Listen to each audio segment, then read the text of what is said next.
After my last Surfskate tutorial, some of you asked me about the SwellTech I use and wanted to hear a comparison to the Carver. So here it is.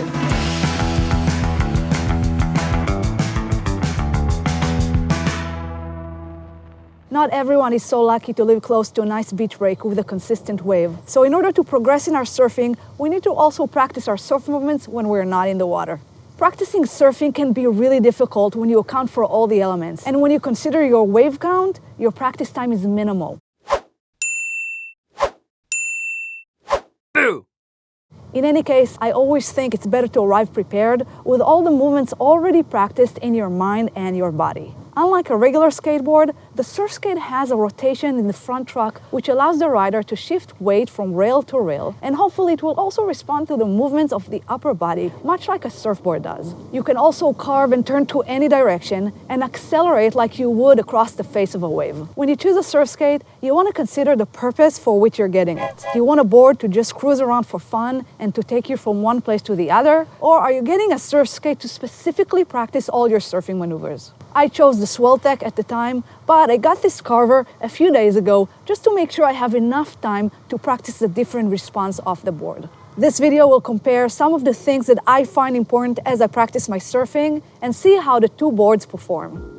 Every Surfskate in the market is based on two principles. First, you have a stable back truck acting like a pivot point, similar to the surfboard's fins. Then you have a free motion front truck that provides speed pumping and snappy turns. That's because of the two-dimensional movements, a front swivel that rotates and turns, and a secondary movement up and down that gives the smoothness to the pumping element.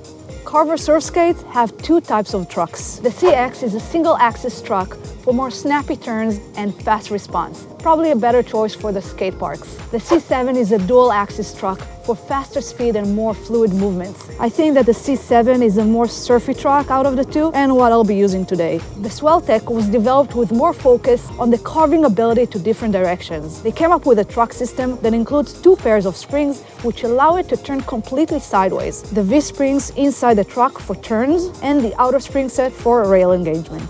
A quick note about the warranty.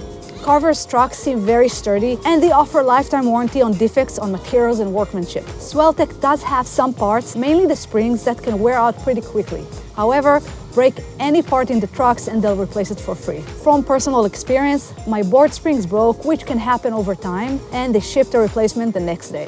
Both boards come with 70mm wheels, which is pretty standard for surf skates. And of course, like any other skateboard, you can swap the wheels to whatever you choose. This Carver specifically has the mag wheels, but they offer the option for the concave wheel that has a super grip design. Now you'll see a wide range of decks to choose from, especially with the Carver. But in general, the Carver has more curves and a rocker to the deck. And while the SwellTech has very minimal curves and no rocker, it has this very cool traction pad. Now I love having this traction pad. Much like on a surfboard, it gives you that spot for the back foot right over the wheels or the fins. It also prevents that back foot from sliding off when you do some of the more extreme maneuvers. SwellTech has up to 60-degree angle for the pivot point of that side motion and 180-degree rotation angle to each side for those turns. If I try to rotate the Carver with similar force, I just don't get the same looseness and turning ability, and it generally feels a lot stiffer. Now, these angles in the SwellTech might sound a bit extreme, but the cool thing is that they developed a self-correct mechanism in the trucks, so if you go in higher speeds, it will stay centered and not get the shakes and wobbles. In addition, when doing big angle carves, the trucks also have stops built in, so the truck angle will stop before it touches the deck, so you don't have to worry about wheel bites. Now let's talk about the board's performance. When I just stand on the board, the SwellTech feels so much looser compared to the Carver, almost unstable. When I tried it the first time, it felt a bit wobbly and almost too loose, and I hear this reaction from a lot of people. But stick around and you'll see why this ended up being a really nice feature. When I start pushing the board to get some speed, the Carver has a small advantage when it comes to stability and feeling more grounded. So if you like the idea of having a Surfskate just for fun and for getting around, the Carver might be the better choice for you. There's a chance it will feel safer and the learning curve will definitely be faster. Now let's try to generate some speed and feel the flow on the boards. Because of those differences in the angles, your speed pumping will feel different and it might be hard getting used to the SwellTech at first. so pumping will feel easier on the Carver just as you start. But surfing is also hard to get used to. For me, it makes more sense to find a board that puts the challenges of surfing up front and not trying to hide it. Once you'll get used to the SwellTech, it will actually force you to use more pumping movements similar to surfing. That looseness in the front truck forces you to not be as heavy on your front foot and encourages the drive you need from the back foot. The SwellTech almost forces you to engage your whole body in the heel and toe movement. It also responds better to the compression and extension and the movements of your upper body.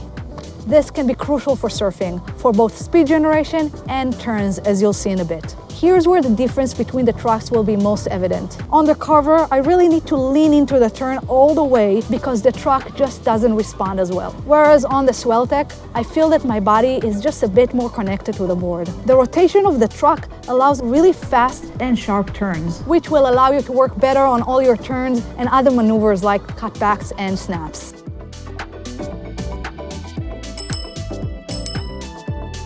When it comes to practicing my surfing, the Carver just has this resistance in it. I don't feel I can get the same drive forward by compressing and extending and leaning on the rails. Because the Carver is so stiff and slow in response, I found it really difficult to slide the wheels.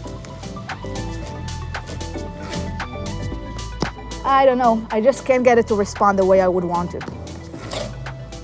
Obviously it's possible and I see many people do it, and it's probably just a matter of getting more time with the board, but I just feel it's not such a smooth experience. The SwellTech just has this amazing rotation in the front wheels. Once I shift my weight to that front truck, throw my shoulders and turn the head where I want to look, it locks and allows for that snap to happen and the slide in the back wheels. So SwellTech might not be the best beginner board. The learning curve might be a bit steep, but I find that it's much better in imitating the surfing movements. It really forces you to move in a more organic way with your board and feel the board with your feet, which is probably what you want to achieve when you practice your surfing.